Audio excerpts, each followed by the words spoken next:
Halo semua, pernah nggak sih teman-teman itu berjalan tanpa tujuan?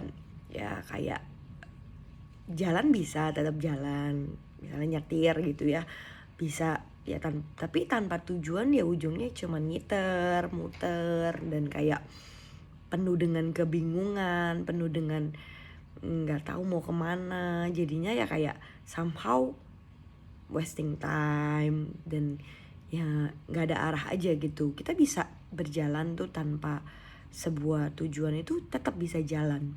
Tapi yang saya tahu dan saya pernah alami, berjalan tanpa tujuan itu adalah hal yang tidak mengenakan.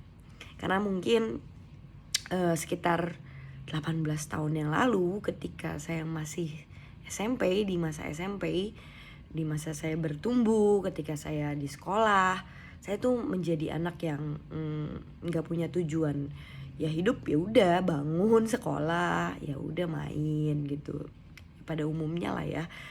Tapi ada satu yang kosong di dalam hati saya. Saya merasa saya nggak tahu tujuan saya itu apa. Hidup di dunia ini saya nggak ngerti kemana saya harus ada jalan, dan bahkan aku nggak punya cita-cita. Bahkan ya mungkin karena aku tumbuh bukan menjadi orang yang berprestasi ataupun punya banyak talenta, skill. Aku bukan salah satu orang itu, tapi aku tumbuh dengan sebagai orang yang takut lah untuk yang namanya bermimpi, punya cita-cita. Jadi dan tumbuh dan growing up sebagai orang yang gak punya cita-cita dan gak punya tujuan itu sangat amat tidak menyenangkan dan tidak enak gitu. Apalagi ditambah gak punya skill apapun di dalam hidup. Jadi begitu banyak suara yang berkata bahwa aku tuh tidak berguna, ngerasa bahwa kayaknya masa depanku suram. I've been there. Tapi teman-teman tahu nggak, satu pertemuan yang begitu luar biasa ketika hari itu aku ada di mungkin di SMP kelas 1 atau kelas 2. Ketika hari itu aku join retret sekolah. Hari itu retret sekolah itu pergi ke luar kota, dan di sana aku mengalami something yang magical. Bukan magical, tapi very very beautiful.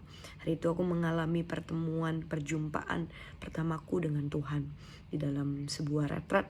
Di dalam hari itu ada altar call. Awalnya pas ketika khotbah masih main-main, masih nggak serius. Tapi funny things, bahkan mungkin khotbahnya nggak inget. Tapi sampai hari ini aku masih inget bagaimana aku mau maju ke depan untuk altar call. Dan ketika aku altar call, I'm crying. Aku menangis karena aku merasakan sesuatu yang gak pernah aku rasakan sebelumnya. Aku merasakan penerimaan, aku merasakan kasih, aku merasakan gitu banyak hal yang kayak buat aku tuh overwhelmed at that moment. I was crying, aku gak bisa berhenti menangis. Dan itu adalah hari yang begitu indah. Dan hari itu adalah perjumpaanku dengan Tuhan ketika aku duduk di bangku SMP. Dan sampai hari ini aku mengucap syukur karena aku masih stay di gereja, di tempat, di rumah, di keluarga yang membuat aku mengalami itu. Yaitu adalah Overcomer Church, yaitu adalah EXO. Bagaimana Tuhan memanggil aku name by name. Ternyata Tuhan kenal namaku, and that is really precious buat hidupku. Seseorang yang gak punya tujuan, seseorang yang gak punya talenta, tapi Tuhan panggil namaku untuk menjadi seorang overcomer, seorang yang lebih daripada pemenang.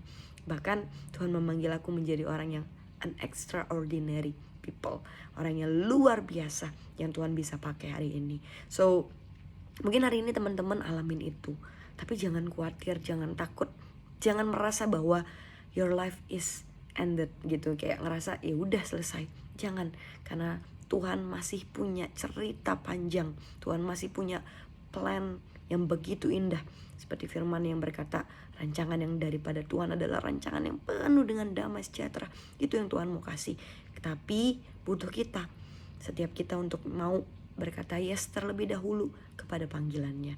So I pray buat teman-teman yang hari ini mungkin asking sebuah tujuan. Aku mau berkata, Tuhan mengasihi dan Tuhan menunggu setiap kita untuk menjawab setiap panggilannya. So I hope kesaksian ini dapat memberkati setiap teman-teman. God bless.